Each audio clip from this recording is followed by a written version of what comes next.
الحمد لله رب العالمين والصلاة والسلام على سيد الأنبياء والمرسلين أما بعد أعوذ بالله من الشيطان الرجيم بسم الله الرحمن الرحيم. اچھا جی، بات ہماری چل رہی تھی کہ مکیلی یا موزونی یا معدودی شے کو اگر کیل، وزن یا عد کی شرط کے ساتھ خریدا ہے تو مبیع میں تصرف نہیں کیا جا سکتا جب تک کہ اس کو کیل، وزن یا گن نہ لیا جائے. لیکن اگر ثمن ایسا ہے تو ثمن میں تصرف کرنا جائز ہے، اور اس کا ضابطہ میں نے آپ کو بتا دیا تھا کہ مبیع کے ہلاک ہونے سے کیونکہ عقد ہلاک ہو جائے گا، فسخ ہو جائے گا، لیکن ثمن کے ہلاک ہونے سے عقد پہ کوئی فرق نہیں پڑتا. تو فرماتے ہیں کہ وَلَوْ كَانَ الْمَكِيلُ أَوِ الْمَوْزُونُ ثَمَنًا جَازَ التَّصَرُّفُ فِيهِ قبل كيله ووزنه لجوازه قبل القبض فقبل الكيل اولى.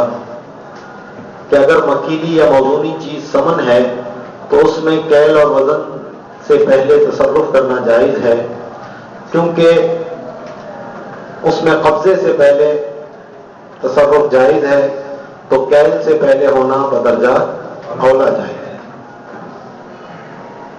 اب زرا کا مسئلہ پیچھے ہم نے پڑھا تھا کہ زرا جو ہے وہ کپڑے میں وصف کے درجے میں ہوتا ہے،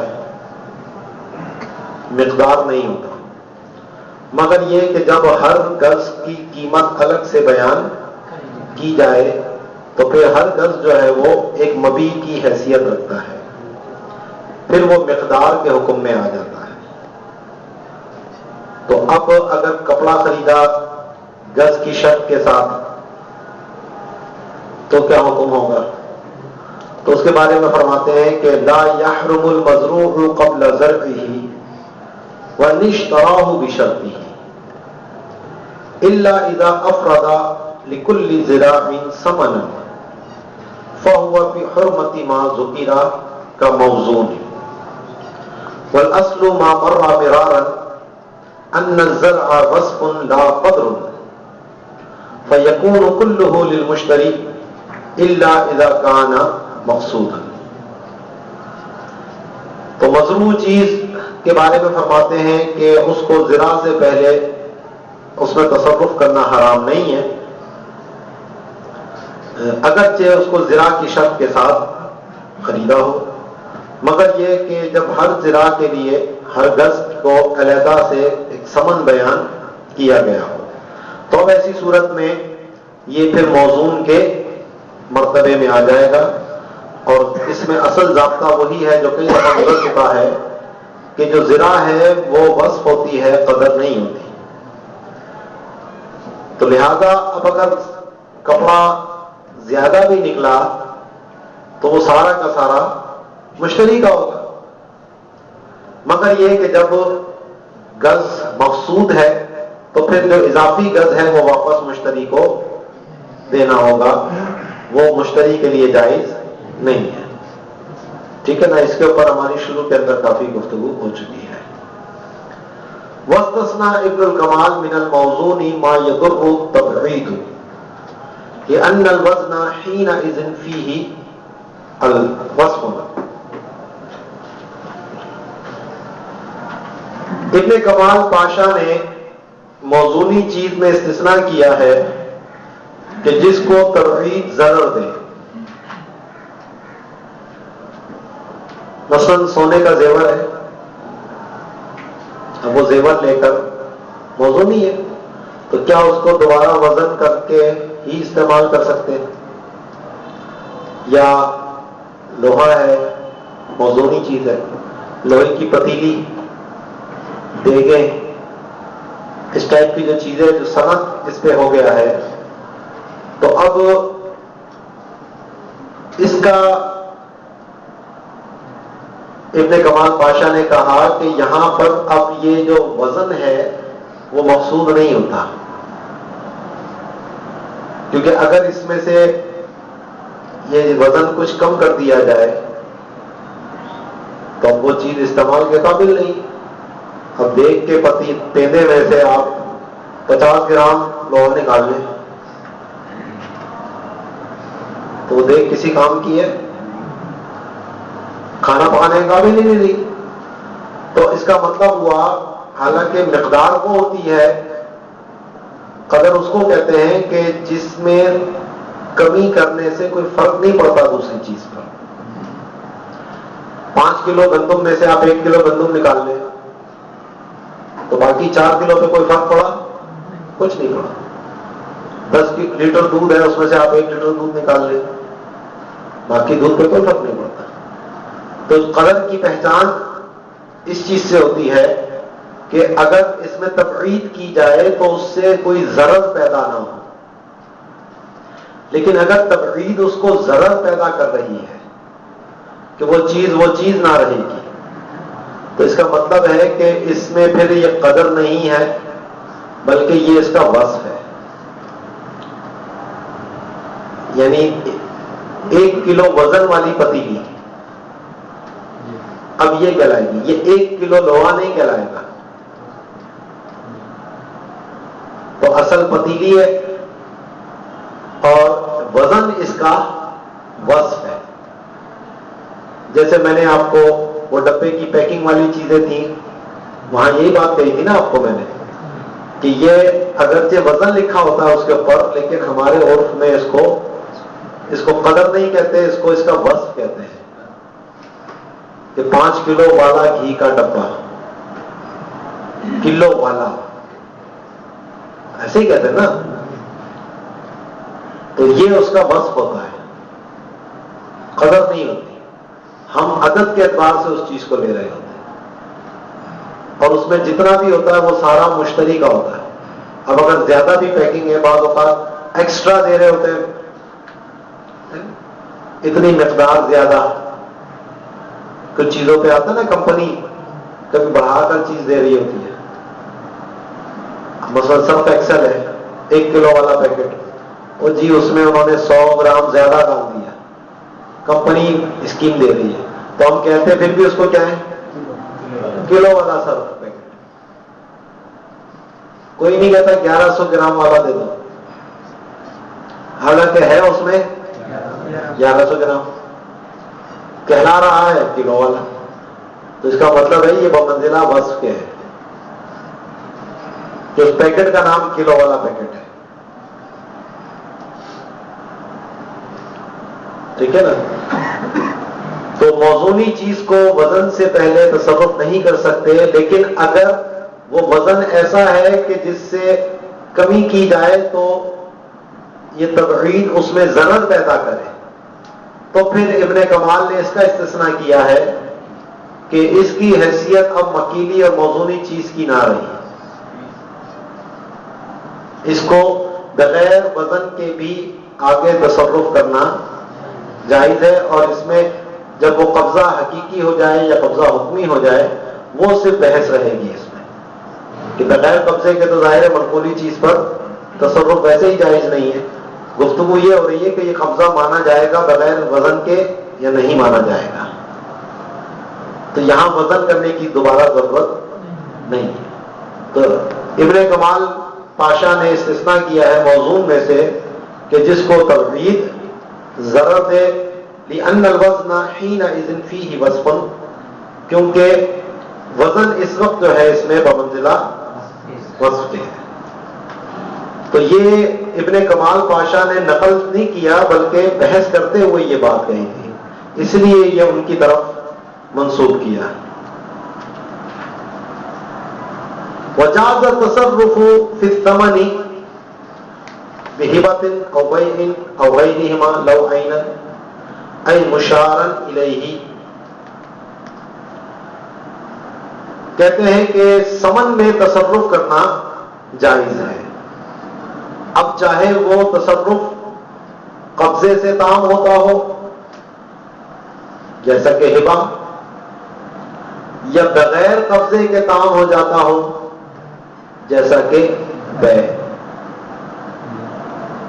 تو اسی لیے کہا بہبت او بی. تو دونوں اس میں ہے، کیونکہ پیچھے ہم نے اختلاف پڑھا تھا امام محمد کا مبی والے مسئلے میں، کہ امام محمد نے وہاں استثناء کیا تھا کہ ایسا تصرف کہ جو قبضے کے بغیر تام نہیں ہوتا تو وہ مبی میں کیا جا سکتا ہے. ٹھیک ہے، تو جب وہ وہاں ہو سکتا ہے تو یہاں کا بدرجہ اولا ہو سکتا ہے. تو بہبت تو سمن کا ہبا کیا جا سکتا ہے قبضے سے پہلے، بے کی جا سکتی ہے اس کی، او غیرہما یا اس کے علاوہ اجارہ ہے، وصیت ہے. لو عین، تو میں نے آپ کو بتایا تھا سمن کی دو قسمیں تھیں، یا تو سمن متعین ہوگا یا ذمے پر ہوگا. ٹھیک ہے نا، کیونکہ سمن جو ہے یا تو سونا چاندی نقدین ہوں گے یا پھر کوئی مثلی چیز ہوگی. تو اب اگر وہ مثلی چیز متعین ہے تو وہ عینن کہلائے گی، یعنی اس گندم کے بدلے میں یہ جانور مجھے دے دو. تو یہ گندم جو ہے، یہ گندم یہ سمن ہے اور عین ہے، متعین ہے. تو اس لیے عینن، عین سے کوئی وصف منفعت نہ سمجھے اس کے مقابلے میں، کیونکہ ایک عین ہوتا ہے، ایک منفعت ہوتی ہے، اور ایک عین سے مراد متعین ہونا ہے. تو اسی لیے تشریح کرتے ہیں عینن کا مطلب ہے ای مشارن الیہ، کہ جس کی طرف اشارے کے ذریعے تعیین کر دی گئی ہو. منفعت مراد نہیں ہے یہاں پر، یعنی منفعت کے مقابلے میں جو عین ہے. ٹھیک ہے. اور اگر سمن دین ہے تو سمن کی دو قسمیں بتا دی آپ کو. اگر عین ہے تو اس میں تو تصرف کرنا جائز ہے. ولو دین ہے، اور اگر سمن دین ہے یعنی ذمے پر ہے، متعین نہیں ہے، 10 من گندم کے بدلے میں یہ گائے مجھے بیچ دو. گائے مبی ہے اور 10 من گندم سمن ہے. کون سی گندم متعین نہیں ہے، بس یہ بتا دیا ہے کہ گندم. اب چاہے وہ اپنے گھر سے لا کر دے، بازار سے لا کر دے، جہاں مرضی سے لا کر دے، 10 من گندم دے دے گا وہ. تو 10 من گندم سمن ہے. ولو دینن، تو یہ اس کے ذمے پر ہے. ٹھیک ہے نا. تو اب اگر اس 10 من گندم میں تصرف کیا جائے تو اس پہ وہی احکام لاگو ہوں گے جو دین میں تصرف کے احکام ہیں، کیونکہ اب یہ سمن کیا ہے، دین ہے نا. تو دین میں جو تصرف کیا جا سکتا ہے وہ تصرف اس میں کیا جا سکتا ہے. تو دین میں تصرف صرف اس پر قبضے سے پہلے کوئی تصرف جائز نہیں ہوتا دین میں. لیکن جس کے اوپر دین ہے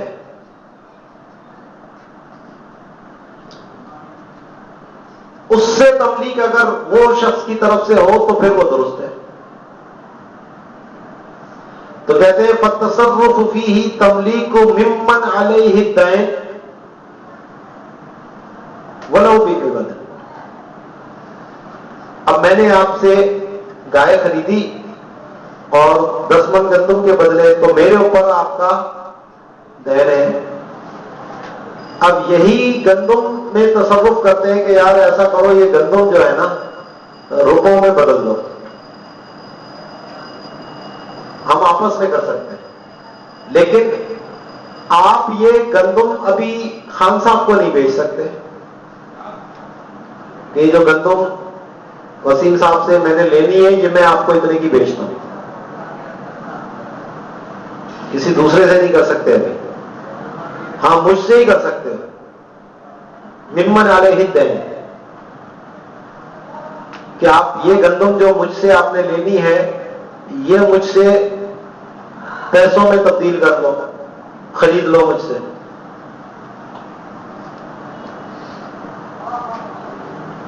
ٹھیک ہے، میں کہتا ہوں یار میں نے آپ کو 10 من گندم دینی ہے، تو ایسا کرو یہ گندم مجھے ہی بیچ دو، میں آپ کو اس کے اتنے روپے دے دوں گا، گندم کے بدلے روپے لے لو مجھ سے. پہلا سودا گندم اور گائے کا ہوا، دوسرا سودا گندم اور روپے کا ہو گیا. اصل لازم تو گندم آئی تھی، لیکن اس کو اب ہم نے کس میں تبدیل کر لیا؟ جائز ہے. لیکن یہ میرے سے جو انہوں نے گندم لینی ہے، یہ ابھی خان صاحب کو نہیں بیچ سکتے جب تک یہ گندم پہ قبضہ نہ کریں. سمجھ آ گئی بات؟ ہاں، دین پر قبضے کا وکیل بنا سکتے ہیں یہ. تو یہ خان صاحب کو کہیں کہ آپ جا کر وسیم صاحب سے 10 من گندم میری اٹھا کے لے آؤ، یہ وکالت ہے دین پر قبضے کی. پھر قبضہ جب ہو جائے اس کے بعد پھر یہ بڑے خان صاحب کو ہی بھیج دیں، کیونکہ ابھی خان صاحب نے جو قبضہ کیا وہ ان کے وکیل بن کر قبضہ کیا، تو وکیل کا قبضہ موکل کا قبضہ.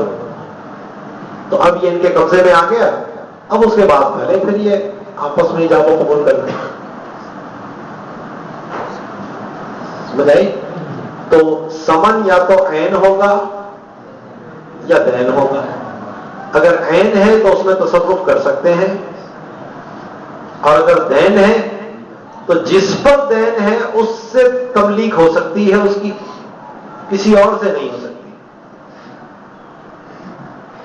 تو دین کی بے جس پر دین ہے اس سے ہو سکتی ہے، کسی اور سے نہیں ہو سکتی.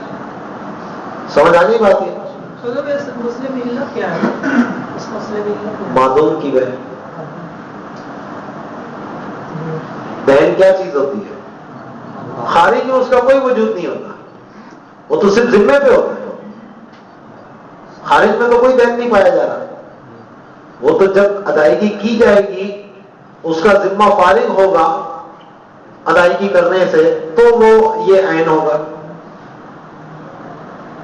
تو اسی لیے ابھی دین کی بے نہیں ہو سکتی. سمجھ آ گئی نا؟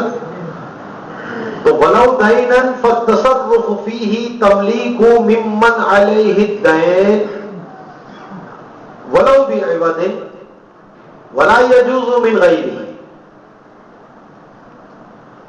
ٹھیک ہے جی؟ تو دین کی تملیک جس کے اوپر دین نہیں ہے اس سے کرنا جائز نہیں ہے. ٹھیک ہے جی؟ صرف 3 صورتیں اس کی نقل کی ہیں اشباح والنظائر میں.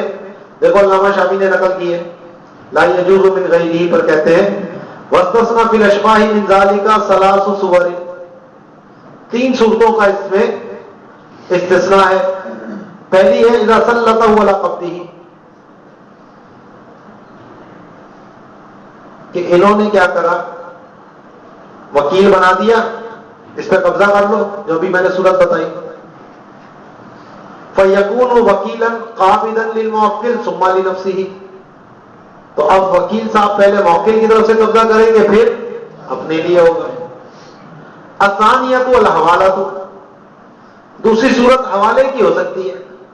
حوالے کی کیا ہے کہ میں نے ان کو 10 من گندم دینی ہے، انہوں نے خان صاحب سے کوئی سودا کیا جس کی وجہ سے 10 من گندم کا دین ان پر بھی آ گیا، خان صاحب کو دینا انہوں نے. تو اب میں ان کا مدیون، یہ خان صاحب کے مدیون. تو اب یہ کیا کرتے ہیں کہ اپنے دین کا حوالہ میری طرف کر دیتے ہیں. خان صاحب کو کہتے ہیں خان صاحب جو آپ نے مجھ سے 10 من لینا ہے نا، تو آپ ایسا کرو وسیم صاحب سے وہ 10 من گندم لے لو، میں حوالہ کر رہا ہوں اس کا. ٹھیک ہے؟ تو یہ ہو گئے محیل، یہ ہو گیا محال لہو، میں ہو گیا محال علیہ. یہ حوالہ کر رہے ہیں، ان کے حق کے لیے کر رہے ہیں اور مجھ پر کر رہے ہیں. تو اب ایک قسم کا اس دین میں تصرف ہی ہو رہا ہے نا، یہ کہ یہ خود قبضہ کیے بغیر انہوں نے ابھی یہ ذمہ ادھر منتقل کر دیا. جائز ہے، حوالے کی صورت ہو سکتی ہے. ٹھیک ہے. الثالثہ الوصیہ، وصیت کر جائیں کہ بھائی وسیم صاحب سے جو دین لینا ہے میرا، وہ فلاں شخص کو یہ دے دیا جائے. ٹھیک ہے، وصیت جائز ہے. وصیت کے لیے فوری طور پر اس کا موجود ہونا ضروری نہیں ہوتا. ٹھیک ہے نا. تو وصیت اس چیز میں بھی چل سکتی ہے. تو اب اگرچہ وصیت بھی تملیک ہی ہوتی ہے، لیکن الی ما بعد الموت ہوتی ہے. تو جب یہ انتقال کر جائیں گے تو اب جو دین ہے وہ قبضہ کر کر جس کے حق میں وصیت کی گئی ہے اس کو دے دیا جائے. تو یہ دین کی بیع کے احکام ہیں کہ دین کی بیع ایک تو اسی شخص سے کی جائے جس کے اوپر وہ دین ہے، تو وہ تو جائز ہے، وہ تملیک ہو سکتی ہے اس کی. اگر غیر شخص کے ساتھ کرنا ہے تو اس کی پھر یہ 3 صورتیں ہیں. ایک وکالت کی کہ قبضے کا وکیل بنایا جائے، دوسرا حوالے کی صورت ہے، اور تیسرا جو ہے وہ وصیت. حوالے کی صورت میں وہ علت نہیں آ گئی باتوں میں، ذمے سے ذمہ منتقل ہو رہا ہے، عین کی طرف نہیں جا رہا معاملہ، کیونکہ ان کا ان پر جو دین ہے وہ بھی تو ایک معدومی چیز ہے، ایک ذمے پر ہے. تو وہ ذمے کی انتقال ہوا ہے سر، کہ انہوں نے اپنا ذمہ اتار کر میرے ذمہ ڈال دیا. تو اب حوالے میں دونوں صورتیں ہو سکتی ہیں. میں ان کا اگر مدیون ہوں تب بھی، اگر میں مدیون نہیں ہوں جب بھی ہو سکتا ہے. ٹھیک ہے نا. تو ویسے ہی میرے سے تھا کہ وسیم صاحب آپ میری طرف سے 10 من گندم ان کو دے دو. ٹھیک ہے بھیج دینا. تو انہوں نے کہا بھائی آپ ان سے وصول کر لینا، مجھ سے مت مانگنا، اور تم جانو اور وہ جانے. تو بھی ہوگا ٹھیک ہے، راضی ہے اس میں، صحیح ہے. اب میں نے ان کو دے دیا، اب میں جانوں اور یہ جانے. اب میں ان سے 10 من گندم وصول کروں گا، اب یہ میرے مدیون ہو گئے. تو حوالہ دونوں صورتوں میں ہو سکتا ہے. دین کو دین کی طرف پھیرا جائے یا ایک نیا دین کھڑا کیا جائے. انہوں نے یہ والا دین تو اتروا دیا، اس ذمے سے تو بری ہو گئے، لیکن میرے سے پھر ان کا ایک دین کا نیا تعلق قائم ہو گیا. صحیح ہے.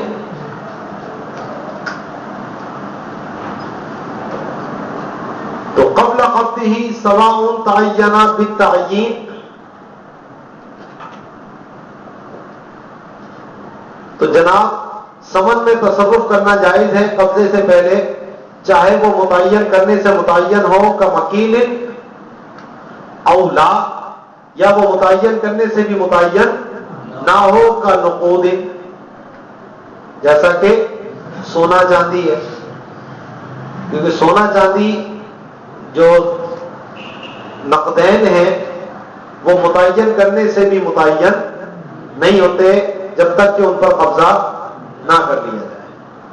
متعین کرنے سے متعین نہیں ہوتے کا مطلب میں نے آپ کو پہلے بھی سمجھایا تھا کہ اب میں 100 کا نوٹ نکالتا ہوں کہ اس 100 روپے کے بدلے میں مجھے یہ 6 انڈے دے دو.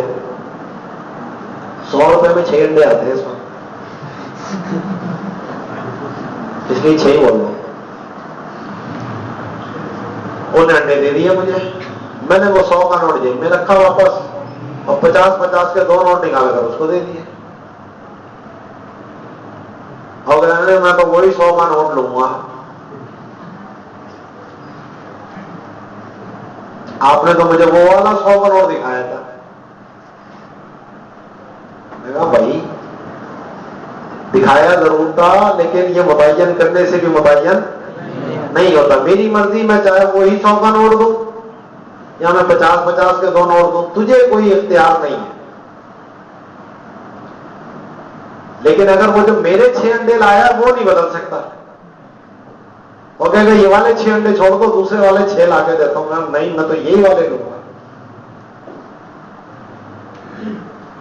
ان میں تبدیلی نہیں ہو سکتی کیونکہ وہ متعین ہو گئے. لیکن نقدین کرنسی جو ہے وہ متعین کرنے سے بھی متعین نہیں.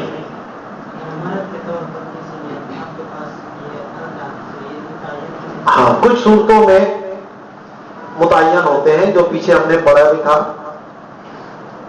کہاں پڑھی تھی یہ بات ہم نے؟ بے فاسد وغیرہ کے بس میں پڑھی تھی نا، سمن کی تعین ہونے نہ ہونے، کہ بے فاسد میں وہ متعین ہوتا ہے یا نہیں ہوتا. زکوٰۃ کے اندر بتایا تھا، امانت میں ودیت میں بتایا تھا کہ وہاں متعین ہوتے ہیں. تو اب جب یہ مسئلہ سمجھ آ گیا کہ سمن میں تصرف کیا جا سکتا ہے قبضے سے پہلے، چاہے وہ متعین کرنے سے متعین ہو یا متعین کرنے سے متعین نہ ہو، لیکن عیناً ہو تعیناً نہ ہو، عین کی قید ہے. تو فلو باع ابلا بدراہم او بکر بر جاز اخذ بدلہما شیئا آخر. تو اب اگر اونٹ خریدا، اونٹ آپ کو معلوم ہے قیمتی چیز ہے، بدراہم دراہم کے بدلے میں، تو یہ تو واضح بات ہے کہ درہم تو بنے گی سامان ہمیشہ. او بکر بر یا گندم کا ایک کر کے بدلے میں خریدا، تو اب اونٹ جو ہے وہ مبیع ہے اور کر بر جو ہے وہ سمن ہے. تو اب ایسی صورت میں یہ اس کا بدل لینا جو ہے وہ جائز ہے. ٹھیک ہے، لیکن فرق یہ آئے گا کہ اگر وہ کر متعین ہے تو وہ تبدیل نہیں ہوں گے. یہ وہ متعین کرنے سے متعین ہو گیا تو اب وہ پائے اس میں تبدیلی نہیں کر سکتا، لیکن اگر وہ روپے ہوتے تو اس میں تبدیلی وہ کر سکتا تھا. وَقَضَى الْحُكْمُ فِي كُلِّ دَيْنٍ قَبْلَ قَبْضِهِ. اسی طرح حکم ہے جناب ہر دین میں اس پر قبضہ کرنے سے پہلے کا مہر و اجرت و ضمان مطلف و بدل خلع و عتق بمال و موروث و موصم به. والحاصل جواز التصرف في الاثمان والديون كلها قبل قبضها عيني سوى صرف وسلم فلا يجوز اخذ خلاف جنسه لفوات شرطه. تو فرماتے ہیں اسی طرح حکم ہے ہر دین میں اس پر قبضے سے پہلے کہ عین ہے تو مطلقاً تصرف جائز ہے، دین ہے تو انہی شرائط کے تحت جائز ہے. ٹھیک ہے نا، جو دین کی اہمیت پڑھنی. جیسا کہ مہر ہے تو اگر مہر متعین ہے تو اس میں قبضے سے پہلے تصرف کیا جا سکتا ہے، اور اگر دین ہے تو اسی دین کے طریقے سے کیا جائے گا.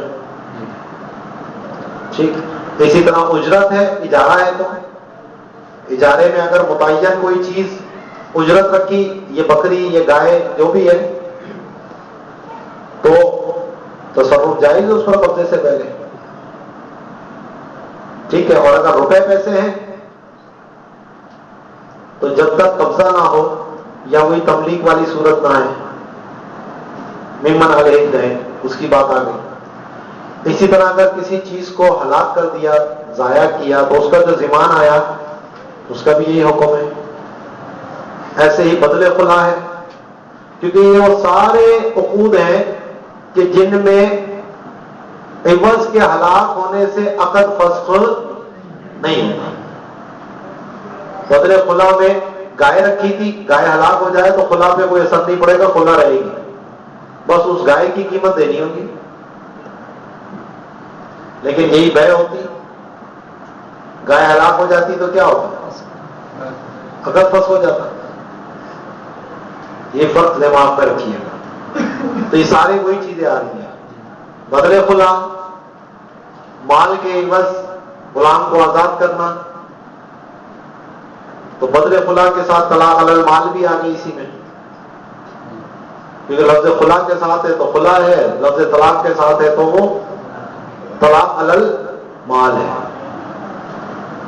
اسی طرح موروث ہے، ورثہ جو چھوڑ کر گیا اس کا بھی یہی حکم ہے، اور موسیٰ بہ کا بھی یہی حکم ہے. خلاصہ کلام یہ نکلا ہے کہ تمام اسمان اور دیون میں تصرف کرنا جائز ہے ان پر قبضہ کرنے سے پہلے، لیکن اگر بیع صرف ہے یا بیع سلم ہے تو ان میں اس کے خلاف جنس کا لینا جائز نہیں ہے، کیونکہ بیع صرف میں آپ نے درہم کو درہم سے بیچا تو اس میں تو قبضہ شرط ہے بھائی، اس میں تو دین ہو ہی نہیں سکتا. یہ تو ان کے جواز کے لیے شرط ہے کہ اس میں قبضہ ہو، کیونکہ بیع صرف کے لیے تو قبضہ ضروری ہے. اسی طرح جو بیع سلم ہے اس میں جو مسلم فی ہوتا ہے وہ دین ہوتا ہے، جو مبی ہوتی ہے وہ تو ادھار ہوتی ہے نا، بعد میں دی جائے گی. گندم کے بیع سلم کی، تو اب جب تک گندم پہ قبضہ نہ کر لے اس پہ تصرف، کیونکہ یہ دین ہے لیکن مبی ہے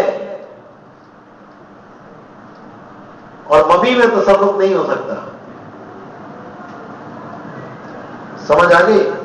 اسی طرح اگر راس المال کی بات کرتے ہو آپ تو راس المال تو ثمن ہے بیع سلم میں، لیکن اس میں بھی تو مجلس میں قبضہ شرط ہے. جس طرح بیع صرف میں مجلس میں قبضہ شرط ہے، اسی طریقے سے بیع سلم کے اندر راس المال میں مجلس میں قبضہ ہونا شرط ہے. تو اس لیے فرماتے ہیں فلا یجوز اخذ خلاف جنسی، اس کے جنس کا خلاف لینا جائز نہیں ہے، لفوات شرطی ہی، کیونکہ ان کی تو شرط ہی مجلس میں قبضہ تھا تو وہ شرط ہی مفقود ہو رہی ہے. ٹھیک ہے جی، یہ ہماری گفتگو ہو گئی قبضے کی. اب آگے آ رہی ہے مبی میں زیادتی کرنا یا کمی کرنا، یا سمن میں زیادتی کرنا یا کمی کرنا. کیونکہ اس فصل میں دو قسم کے احکام تھے نا، ایک قبضے کی بحثیں تھی اور ایک یہ بحثیں تھی. تو یہ ایک حصہ ہمارا پورا ہو گیا، دوسرا حصہ جو ہے وہ اب کل انشاءاللہ اس کو دیکھتے ہیں. اور پھر آخری جو صورت ہے وہ قرض کی تاجیل یا عدم تاجیل کے حوالے سے، دو تین چیزیں تھیں نا اس فصل میں، وہ انشاءاللہ پھر اس کے بعد ہے.